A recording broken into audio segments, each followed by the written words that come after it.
This is my current gaming PC.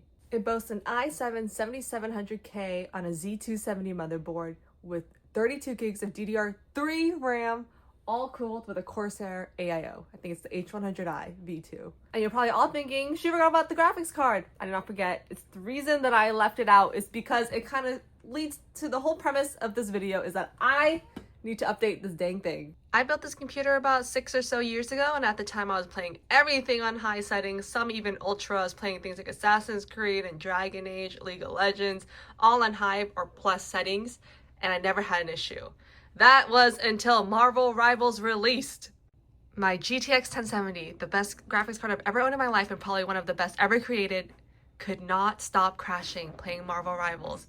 And so my beloved fiance bought me this 7800 XT as an upgrade, only for me to realize, wait a minute, all my components are so old, this thing is being bottlenecked to the core. And I sat on it long and hard because I was telling myself that this would last me until the day it could not anymore. And technically, it's doing fine. I'm getting above 100 FPS on Marvel Rivals for the most part. But it makes me feel so broken inside that my graphics card is not being put to its best potential. So I decided 2025, let's update my new gaming PC. So the first thing we're going to do is assemble our motherboard. I did decide to go with the Ryzen 9700X over an X3D because I didn't want to sacrifice too much productivity power. Granted, this will primarily be used for gaming, but I do want to start streaming, and I do edit a lot of videos, and sometimes for work I will work on 3D render, so it just made sense to go with a productivity chip and not a gaming chip. I believe the trade-off was about 5 to 10 FPS, which really wasn't a big deal to me, considering that I am putting quite a strong graphic cards in this, so I didn't feel like it was a big sacrifice. This all came bundled together at Micro Center for I think $475 after tax, which is a crazy steal. It pretty much was $100 off the processor and a few bucks off here and there. So it is going to be in this B650 motherboard with 32 gigs of DDR5 RAM. It was $5 more to upgrade to the RGB, and it seemed like a no-brainer, so that's what I did. We did cheat a little, pulled this 2 terabyte SSD drive out of a laptop, so it should just fit right into our M.2. So let's get started. I should clarify that when I said it came bundled together, I meant these 3 items: the RAM, the CPU, and the motherboard. This here is the brains of the computer. It is the CPU, which we're now going to implant into our little motherboard. Just be careful not to damage the spines on the back. It should be pretty sturdy otherwise. On the motherboard, you see a little handle here. We're going to flick that out. It's got a little resistance, but that's normal. And we're going to open up the, off to a great start there. Open up this lid. On most motherboards, if not all, you should see in the little corner a little triangle, and that's going to tell you how to line up your motherboard with the CPU. On the CPU, you will see a triangle in that corner. Find the triangle on your motherboard, and we're just going to drop it in. Then go ahead and close the lid. Pull down the flap. It's going to be a lot of resistance here, but that's normal. And this will just pop right off, and that's how you know you've done it right. Usually people will start installing their heatsink next, but I'm actually going to hold off and install my M.2 next because I have to remove this heatsink here and install it here.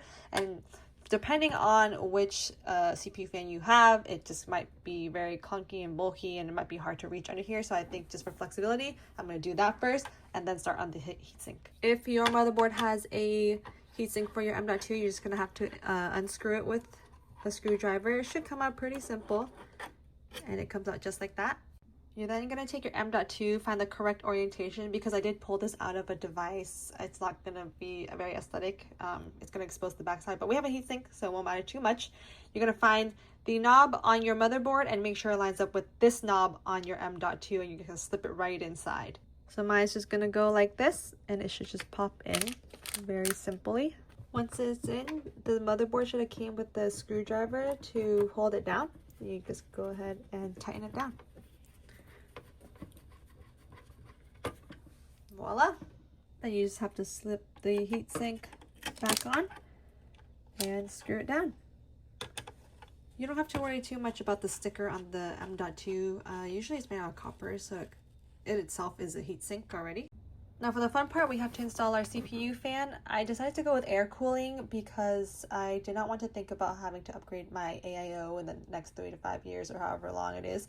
Those on average do have a shorter lifespan. Air coolers, you take care of them, they might last you for life. And then that's one less thing you have to worry about when you're upgrading in the future. So I am using the Thermalright Peerless Assassin. It's one of the best rated air coolers, and I'm excited to put this in because it looks sick. I mean, come on, like, look at this. It looks so cool. Air coolers have come such a long way since the Cooler Master 212. They look so cool now, and I would not mind rocking these at all. For AM4 and AM5 motherboards, you're gonna want to take off these standoffs. We're not gonna need them. Once you've got it removed, go ahead and find the brackets. It's included in the air cooler where you're looking for the AM4, AM5 brackets. And it does come with thermal paste, so that will save us a couple bucks. Then you'll have to find the right standoffs, which is also kindly labeled for us, and we're gonna put those on first. It's kind of like Legos, so you just put it on the standoffs existing on the motherboards where we unscrewed the initial brackets. Take the bracket, make sure the AM4 is showing. Go ahead and line it up like so, and then you can just screw it on with the screws provided.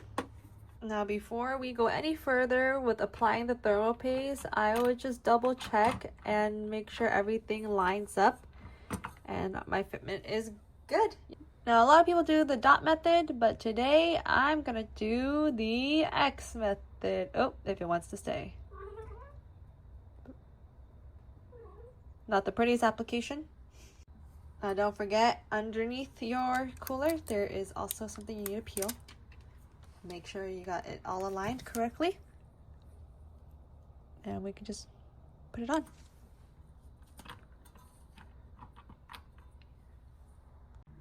Now we will carefully screw these in. I would alternate between the two to make sure that they are screwed in as evenly as possible. Sometimes you might lose positioning if you screw one in all at once.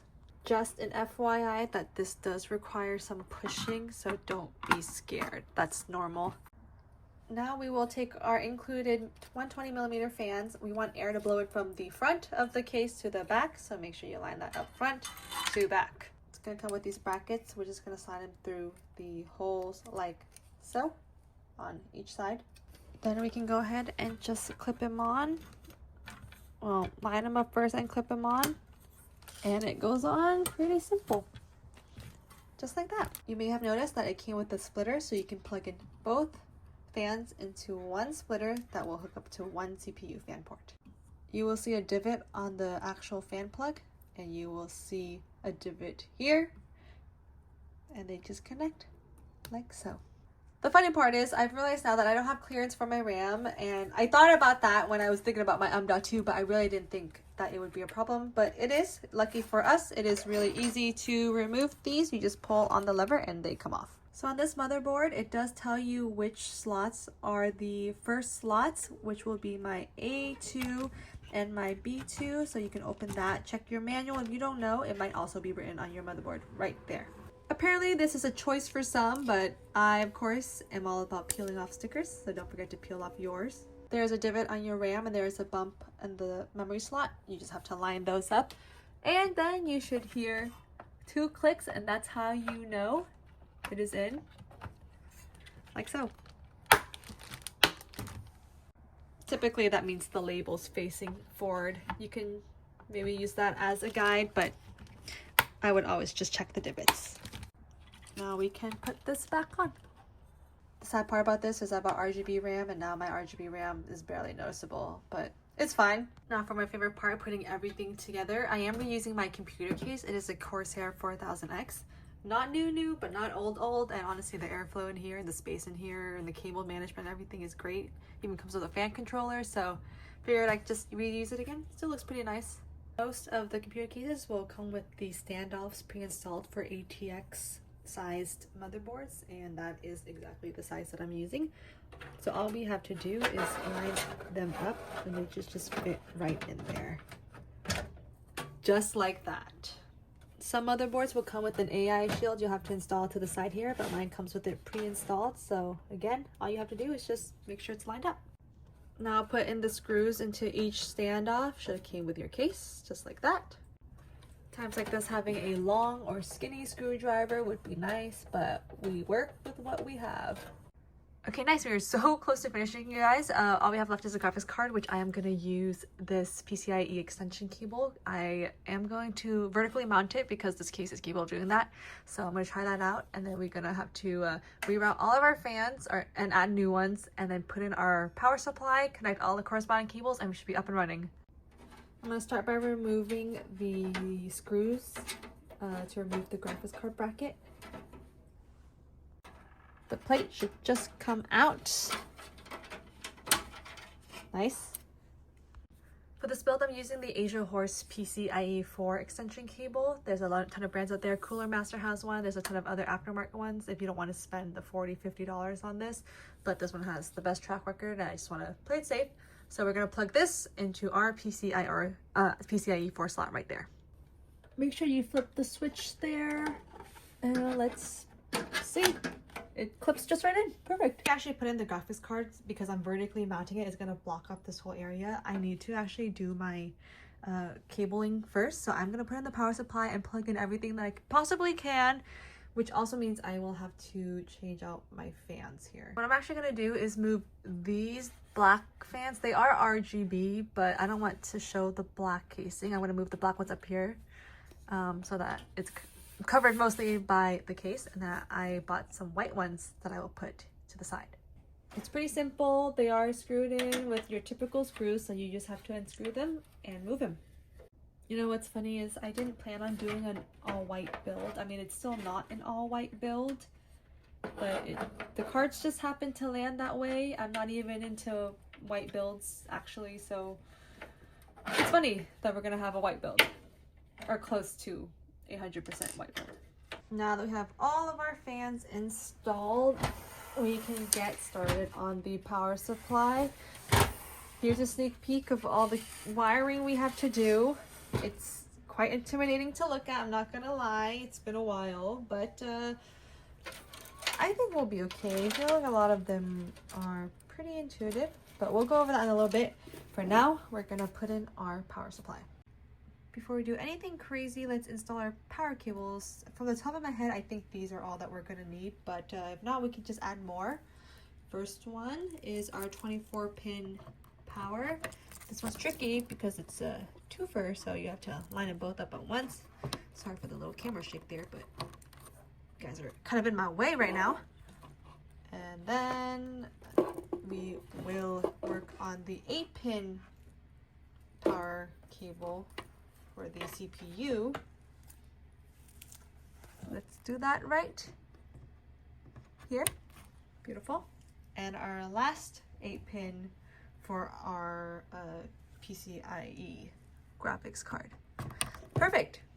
Oh, actually, almost forgot. We do also need a SATA cable, which will go right underneath, just like so.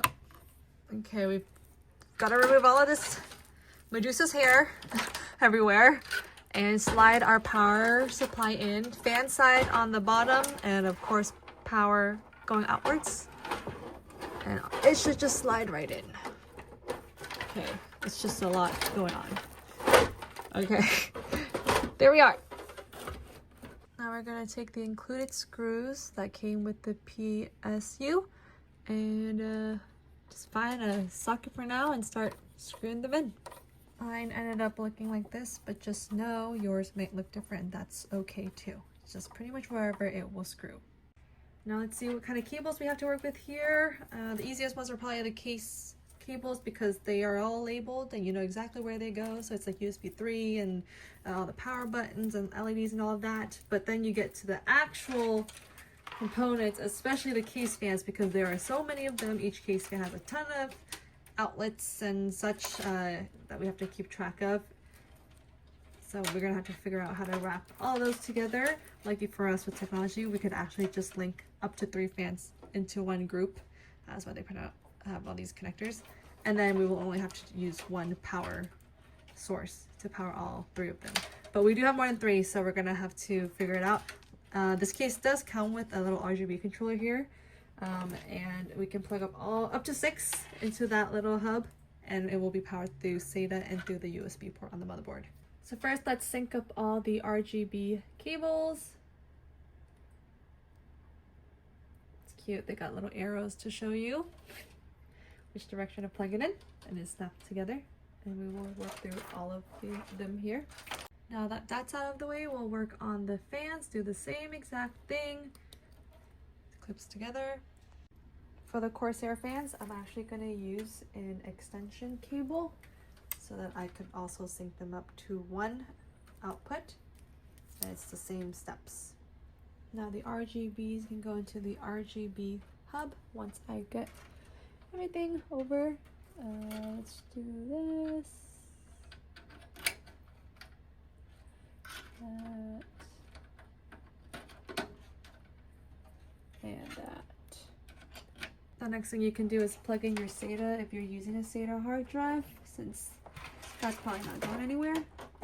What I'm doing now is putting my cables through to where I am guesstimating they will plug in.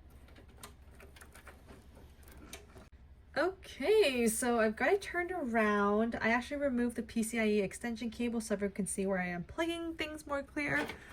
But there's really no easy way to do this. You kind of just have to get your hands down and dirty and start plugging things in. The worst one, in my opinion, because it's so hard to get to, is the CPU cables. We just have to plug it in. It's usually top left. Then I have the CPU that I plug into the CPU header there. This is the RGB, which I will plug into RGB, as you have guessed. Another CPU fan. This is a USB-C connector, which goes into this funky little rectangle. Got the 24 power, goes into the 24 power pin.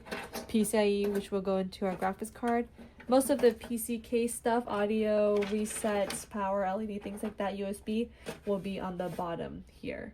So I've already gone ahead and plugged in the 8-pin power cable up top. It was really awkward to film, so I did off cam because you can see it's really tight. I actually had to remove this fan, so something to keep note of when you install that. Typically, people would install the 24-pin power fan next, or sorry, 24-pin power cable next, but since I already have this routed, I'm just going to do this first. It's my RGB connection, which I am going to put into my LED slot here. Now for the big boy, it only goes on one way. You see that there's a clip on one side, and there is an edge for it to clip on the motherboard. So that's how you know which direction to put it in. You know, when you're putting these cables on, if there is resistance, chances are you might have it wrong. Don't force it on if it's not going to go. Next, I have the fan connector that I will plug into a system fan header. Only goes in one way, so make sure you get that. Now I have the USB-C connector from the case, which will plug into this USB looking socket right there. It does only go in one direction though, so take note of that, and it should click in. Moving on down, here is our SATA connector for our hard drive, which we can plug in over here. Now we have our front USB connector, which runs our USB 3. It's gonna go right here. It only goes in one way, so look for the divot. This should not have been as hard as it was, but we got it either way. Okay, final stretch. Let's get this USB cable out of the way with. You can see one corner here doesn't have it, so that's what we're gonna line it up with, like so. Onto the little guys. I did turn on flash, so hopefully you guys can see what I am working with. It is color coordinated, which is nice, but the text at the very bottom will tell you what goes where. It's just very hard to see. So just look at the labels. If you don't have the labels, you're gonna have to look at the manual, and we'll have to connect these to the corresponding slots. So everything should be plugged in, which leaves just one more thing, and that is our graphics card. So I'm gonna put this extension back in. Let's get our graphics card in. Look at this behemoth of a card. It is 3 fans big, and pretty much whatever space is left in this case is going straight for this big guy. So let's attach the PCIe. And then it should slide right in here.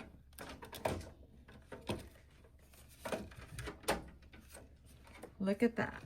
I'm actually going to install the PCIe cables first, just because we are working with very little space now. They're only going one way, so remember to keep note of that. Once you have it all lined up, we're going to take the screw that we took off of the support bracket, and we're just going to twist it on. You can tighten it with the screwdriver, of course. And there we have it, a completed build. Now the only thing left to do is to turn it on and see if it's gonna run. Here is the moment of truth. I'm a little bit nervous, but let's see if it'll start. Oh, we're getting light. We're getting light. We're getting fans. Things are spinning. Okay, this fan's not spinning. Neither are these, so I will have to look into those. Alright, silly me guys, the reason the fans weren't running was because I actually forgot to plug in the fan connector, so I plugged that into the system fan, and then I also caught that I forgot the audio cable. The audio cable almost always goes in the bottom left corner of your motherboard, so there it is right there, and I have everything connected, so let's boot into the BIOS. We have successfully booted into the BIOS. The first thing I'm going to check out is the RAM XMP profile. Usually it is disabled, and I'm going to enable that, but I will also enable DDR5 auto booster. And then down here at XMP Expo profile, you're going to enable that. If you're using Intel, it's almost always XMP, and for AMD it's Expo, but there are AMD motherboards that will run both, so it's just whatever they offer you. So I'm going to choose Expo. See, all my drives are showing, and all of my gear is showing, so everything looks good. Let's try to boot into Windows. And successfully have booted into Windows. I'm going to get all of this installed and download all the necessary drivers. Hopefully my Corsair fans will run once I have IQ, and then we will take a final look at the computer. Alright, we're going to load into a Doom match here. I've actually never played this mode. Is it new? I have not played this game since it first came out. I mean, that wasn't too long ago, but I think I've only put in less than 20 hours in the game, so don't expect riveting gameplay. Actually, expect even worse. Expect very mediocre gameplay. Oh my god. Come on. Oh! With the amazing Spider-Man!